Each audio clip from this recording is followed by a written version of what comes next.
1, 2, 1, 2, 3, 4. Certainly in these days of information overload and web analytics, we have more information than ever before to make our decisions with. I believe that this data is extremely important and needed to manage your company and your marketing.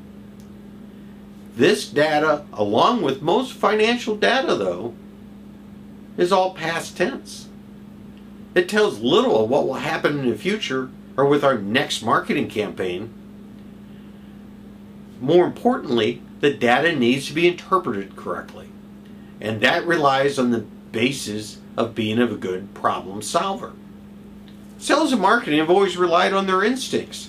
They think of themselves as the creative, free spirit, and intuitive type. Most salespeople and marketers are quite comfortable with, if not proud, of their ability to analyze and solve problems.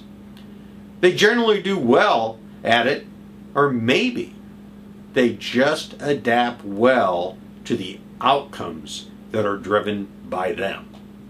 The fact is that we err in our problem solving more often than we care to admit. We rely on trial and error as the most practical and effective means of problem solving. It has been that way since the beginning of time.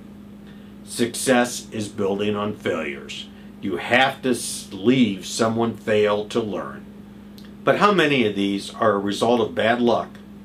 Or is it poor analysis? The instinctive type of approach is rather close to alternatives.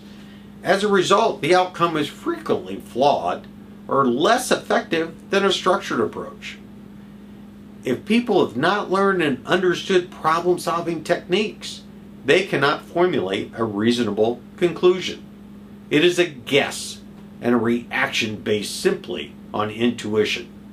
Using a structured approach, such as a lean thinking tool of A3, the mind remains open, enabling one to examine each element of the decision or problem separately, or even systematically and sufficiently, ensuring that all alternatives are considered. The outcome is almost always more comprehensive and more effective than the instinctive approach. As a result, you will enter meetings armed with facts and profound knowledge of sales and marketing efforts. As a result, you will engage in more meaningful conversation. It will require a different approach, a different conversation. The dialogue is not even easy, but seldom is any improvement. To find a few of these answers, join me at the Lean Marketing Lab. The lab is an online community that has been created to further the cause of bringing continuous improvement to the sales and marketing community. The foundational work is in Lean, but you will find a flavor of service design and design thinking intertwined. Join and receive the 4 books that make up the Marketing with Lean series. I look forward to your participation.